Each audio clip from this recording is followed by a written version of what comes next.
When I was 11, I picked stocks. I had the whole wrong idea. I was interested in watching stocks, and I thought stocks were things that went up and down, and I charted them.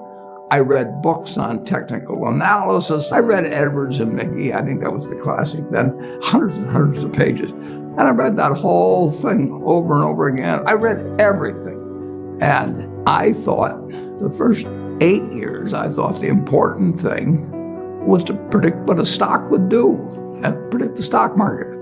And then I read Ben Graham, when I was 19 or 20.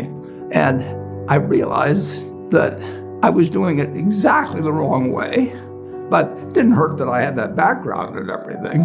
And I rejiggered my mind, and when I read the book, The Intelligent Investor, from that point, I never bought another stock. I bought businesses that happened to be publicly traded, but I became an owner of a business, and I did not care whether a stock went up or down the next day or the next week or the next month or the next year, and I didn't have any idea what it would do. I didn't know what the stock market would do, but I knew businesses. I'm a bright guy who's terribly interested in what he does. I've spent a lifetime doing it, and I've surrounded myself with people that bring out the best in me, and you don't need to be a genius in what I do. That's the good thing about it. If I went into physics, a whole lot of other subjects, I'd be an also-ran. But I am in a game that you probably need 120 points of IQ, But 170 doesn't do any better than 120. It may do worse, probably do worse, but you don't really need brains. What do you need? You need the right orientation. 90% of the people, I'm pulling a figure out of the air, but 90% of the people that buy stocks don't think of them the right way. They think about something that they hope goes up next week. And they think about the market as something they hope goes up. And if it's down, they feel worse. I feel better. And you think about? I think about what the company's going to be worth 10 or 20 years from now. And I hope it goes down when I buy it because I'll buy more. I try to keep my competitive spirit in a game where I can win. I do know this. When I want to do something, I always want to do it big. I put my whole net worth in City Service Preferred, $114.75.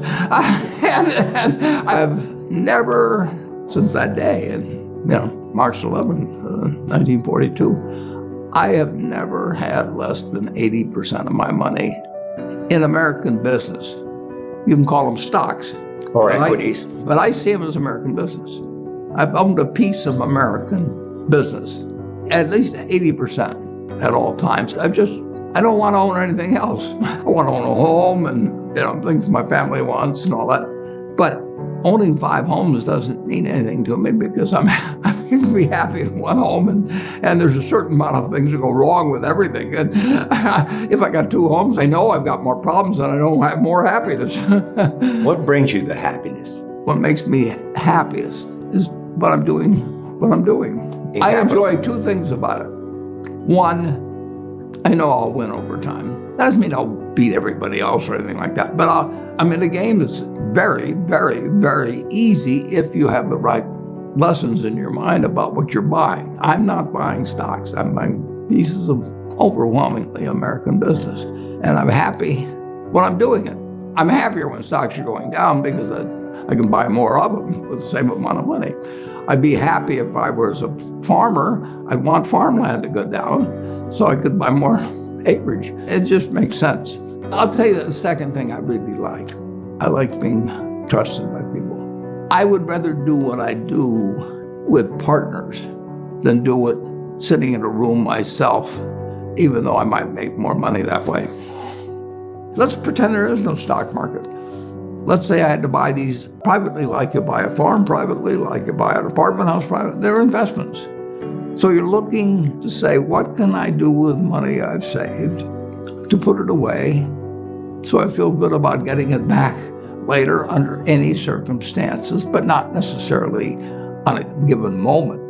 But if I have a farm, it's going to take me a while. But people would be so much better if they actually didn't have a stock market in terms of buying businesses. The United States economy And it's very easy to look at the statistics on it. I mean, more people, a greater percentage of the American population is wealthy now or having more income now than they've ever had. And if you look at whether Bank of America can give you their average deposit, I mean, you just look at the wealth. That doesn't mean everybody's wealthy, but it does mean relative to any other period of time.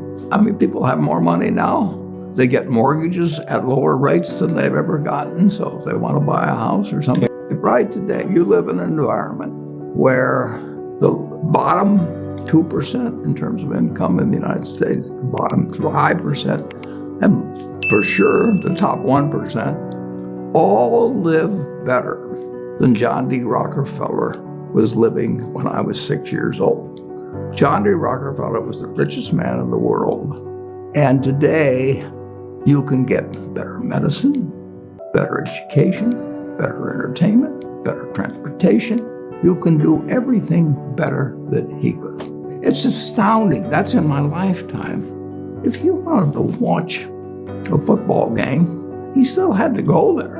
And I can sit there with this big screen, and they keep showing me the replay, so that and explaining to me what happened and everything. And maybe everybody doesn't have a screen as big as mine, but damn near everybody has a screen or an iPhone or a computer or access to one. And they have access. When I was born, the dentist didn't use Novocaine. I mean, So there has been progress, obviously. Oh, And nowhere more than in the United States. there's no country that's done what our country's done. If you go back 3 of my lifetimes, you're looking at less than 1% of the world's population, closer to half of 1%, are sitting in this land. They don't work harder than people in all the rest of the world. I mean, in terms of hours of unpleasant labor, everybody's got hours of unpleasant labor in those days practically. They don't come laden with gold and, they are half of 1%. And they work the same hours, they got the same IQs. They may be a little self-selected in terms of enterprise, in terms of going across oceans and things. And fast forward a couple of lifetimes, and they've got 20% plus of all the bounty in the world. I mean, that is something that has worked like nothing. Just imagine that. If you've gone to anybody, Constitutional Congress, in 1789, if you go to any one of the representatives there, and you said, I want to tell you what this place is going to look like, in 3 more of your lifetimes, your great-great-grandchildren are going to be flying in the skies. They're going to be watching sports all over the world. They're going to be entertained. Their medicine. They'd have hauled you off to a lunatic society of what he's doing. He's getting 50 cars and he's getting a whole bunch of little claim checks. Just think of it. Everything, when Thomas Edison did all the things he did, he made some money, but we're using it. It belongs to us. If you take what an hour of labor delivered to you 100 years ago, and what an hour of labor delivers to you now for you and your family, it's unbelievable. Capitalism doesn't say get rid of a referee and a government. We've got a government that can tell capitalism what to do. And they do, and that's just what they should do. And they do it in different ways at different times and all kinds of things.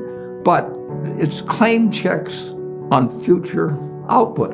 That was it. And the claim checks belong to me, so if I want to buy 50 super yachts, I can do it.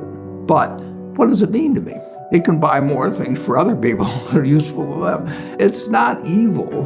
The federal government is the boss in the end, and they shouldn't screw up capitalism, and capitalism shouldn't screw up the federal government. It's very simple.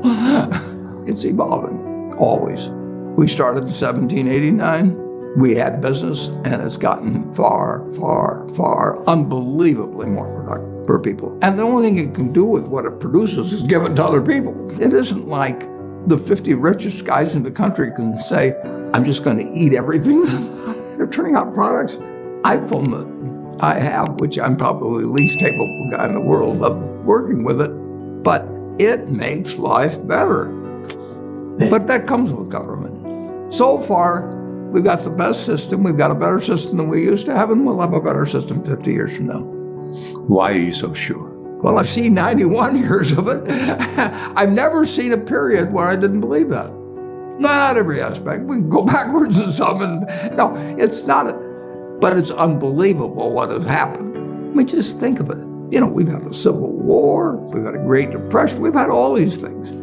Pandemics. Yeah, I'll guarantee you we'll have something, next year and the year after and the year after. But in a herky-jerky but dramatic manner, business moves forward, government moves forward, more important, people move forward. I mean, I am happy to tell people that the same thing I've told them before, but they'll never get the message, most of them, but a few do, that the most, best thing to do if you want to invest for the long term His index. and it's the S&P 500 index. Right. And what's happened, of course, is that organizations like to grow. So they set up indexes on different industries, different countries. And as soon as you do that, you're violating basically what Jack Bogle said. He says, you don't know enough to pick the right businesses, which means you don't know enough to pick the right countries, you know enough